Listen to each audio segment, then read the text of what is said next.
What's going on, everybody? Welcome back to Brown Sports Report. I hope y'all having a good day. My name is Ojari Brown, and today I would like to introduce to y'all a brand new segment I'm starting called X's and O's. And for the first iteration of X's and O's, I would like to propose to you how I think the Los Angeles Lakers will be a top team in the league and dominate next year and potentially be in the NBA Finals. So just to catch you up, during this past season at the trade deadline, the Los Angeles Lakers had a big haul and made some big time moves, moving just about half the roster and bringing in more players, getting rid of some players, and basically revamping the entire roster and structure of the team by trading away Russell Westbrook and some more guys, and ultimately ended up with guys like Rui Hachimura, D'Angelo Russell, Jared Vanderbilt, Malik Beasley, Mo Bamba, and that ultimately saved their season. And as we all know, they ended up going to the Western Conference Finals, where they ended up getting swept by the future champions Denver Nuggets. But they did go to the Western Conference Finals, which is a success in my opinion if you look at just where the Lakers were headed before they made those trades, while also coming in as the 7th seed into the playoffs. But now, since the offseason, they've made some more moves by picking up some more guys, getting rid of some guys, and today we're going to discuss on how I think with this new look Lakers team, I would propose to you how they will dominate and ultimately be a top team in the league. So to catch you up on the new additions, the Lakers went ahead and re-signed Austin Reeves, Rui Hachimura, and D'Angelo Russell. They also went ahead and signed Taurean Prince, Jackson Hayes, Cam Reddish, and Gabe Vincent. So those are some of the guys that they signed or re-signed in the offseason. And with a full offseason and training camp headed into the season, this brings me to my first point on why I think the Lakers will dominate next year, and that is their transition offense. Number one reason why I think this team's transition offense is going to play a huge, important, and pivotal part is because how great they can be on defense and just how unstoppable they are in transition. When you got a guy like LeBron James, in my opinion, that's where he'll thrive at this stage in his career going into the season, with relying on the defensive efforts of the team to get steals, to get good rebounds, to push the pace, to push the ball. And when you got a guy like LeBron James in open transition, it's his speed, his momentum, his strength, his IQ versus everybody else with an open floor. And I'm willing to bet the house on LeBron 9 times out of 10 when it comes to a situation like that. So the transition offense is going to be pivotal for LeBron, and it all is going to rely on just how well and how much effort they put into the defensive end, and where I think they'll be able to excel at.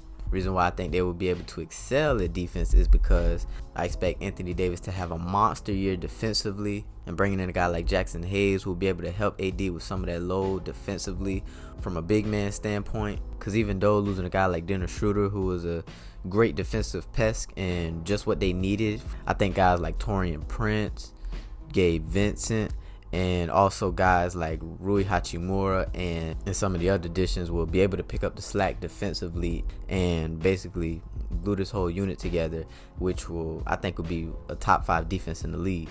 We're speaking of defense leading the transition offense. The next reason why I think the Lakers will dominate is because of their pace. I expect their pace this year to be top 10 in the league, and I expect them to be running up and down the floor constantly and consistently, and basically just using their length and their athleticism to just outrun teams and just overwhelm teams. Because when you look at this team, the only real old guy on this team is LeBron, and just because LeBron is LeBron, I don't think that's going to limit his speed, his quickness at this point, because it didn't last year.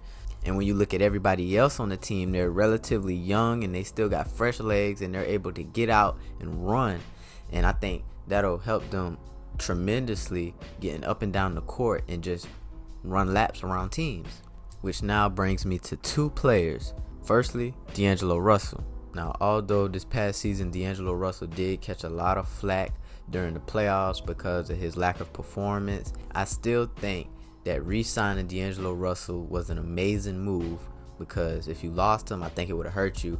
And bringing him back for what he does is amazing. And now that you brought in a guy like Gabe Vincent, who can pick up some of the slack on what D'Angelo is not so good at, I think it perfectly cancels out, and you're still able to get the best out of D'Angelo Russell while you're not giving up any more defensive liability at the point guard position, because I think Gabe Vincent, although he's not the best skillfully defender and size-wise, he obviously gives more effort on that end, and he's more capable on that end.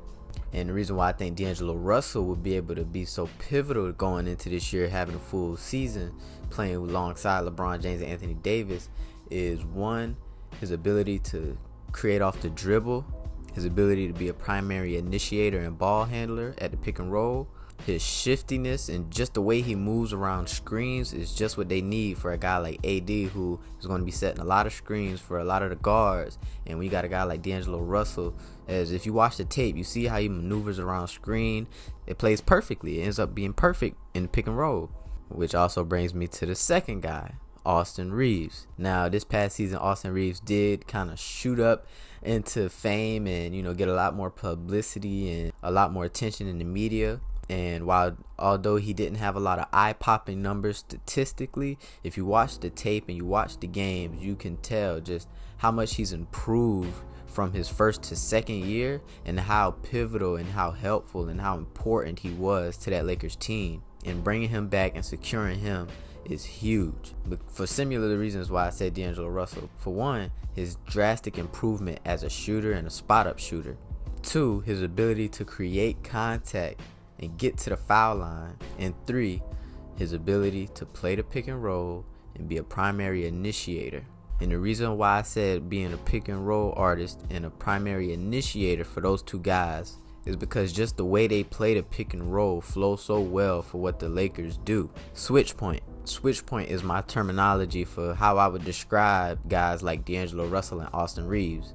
And when I say switch point, I'm basically meaning how they come off screens, how they play the screens as a primary ball handler, how well they are getting in and out of pick and roll, how well they get in and out the point of attack, and how well they're able to choreograph it and manipulate defenses just by being a pick and roll ball handler. Because one, that's going to take a lot of pressure off LeBron James, and it's going to allow LeBron James to be more of a spot up shooter and more of a flash cutter, because I think Austin Reeves and D'Angelo Russell will have the ball majority of the times when it comes to the Lakers' half-court sets and half-court offense. But let me know what you think down below. Do you think the Lakers will be able to be effective next year and make it back to the Western Conference Finals and even go to the NBA Finals and potentially be champions? Don't forget to leave a like and subscribe. This is Brown Sports Report. I appreciate y'all for watching. Have a good day.